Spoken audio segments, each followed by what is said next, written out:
Is యావే రఫేకా. ఆయన స్వస్థపరిచే దేవుడు. డాక్టర్స్కి మందులు తెలుసు, ప్రిస్క్రిప్షన్స్ రాయడం తెలుసు, చదువు తెలుసు, కానీ అతి పెద్ద వైద్యుడు, పరమ వైద్యుడు ఎవరంటే మన దేవుడు. అనేక సార్లు మనం సెకండ్ ఒపీనియన్ చూసుకుంటుంటాం, అవునా కాదండి? డాక్టర్స్ దగ్గరికి వెళ్ళినప్పుడు క్యాన్సర్ అన్నా, హార్ట్ గురించి అన్నా, లేకపోతే ఏదైనా సర్జరీ చేయాలన్నా వెంటనే సెకండ్ ఒపీనియన్, అవునా? సెకండ్ ఒపీనియన్, సెకండ్ డాక్టర్ దగ్గరికి వెళ్తాం. Let me give you third opinion, okay? Second opinion తీసుకోండి, థర్డ్ ఒపీనియన్ ఇస్తున్నాం. గో నియర్ యావే రఫేకా. హల్లెలూయా. యావే రఫేకా దగ్గరికి వెళ్ళండి.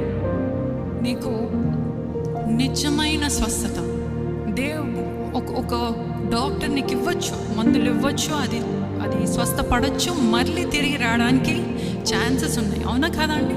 అనేక సార్లు ఈ యాంటీబయాటిక్స్ ఏం చేస్తాయంటే రోగాన్ని అనుస్తుంటాయి బాడీలో, అణిచి మళ్ళీ వెంటనే మళ్ళీ ఇంకొకటి వస్తుంది, అది ఇంకా సివియర్ అవుతుంది. అప్పుడు ఈ యాంటీబయాటిక్స్ కూడా పనిచేయవు, ఇంకా స్ట్రాంగ్ డోస్ ఇవ్వాలి, ఇంకా స్ట్రాంగ్గా. అర్థమవుతుందా అండి?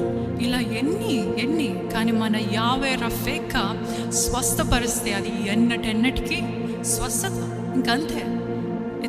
I'm not only talking about the body healing అండి, it's emotional, financial, physical, mental, whatever the healing you want.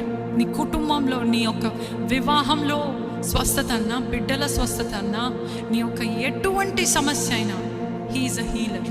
ఎందుకంటే అవన్నీ, ఏ సమస్య అయినా దేనికి ఫస్ట్ స్ట్రెస్ ఇస్తుంది?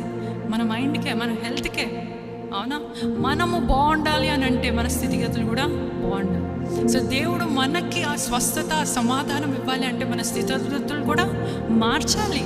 So he has all the names and he is the healer. Amen, hallelujah.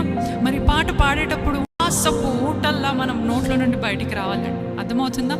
It should come as a prophecy. You have to declare and degree in the name of Jesus. మీరు పాడే ప్రతి ఒక్క పాట మీరు నిజంగా జీవితంలో మీరు అనుభవించాలి, మీరు పొందుకోవాలి.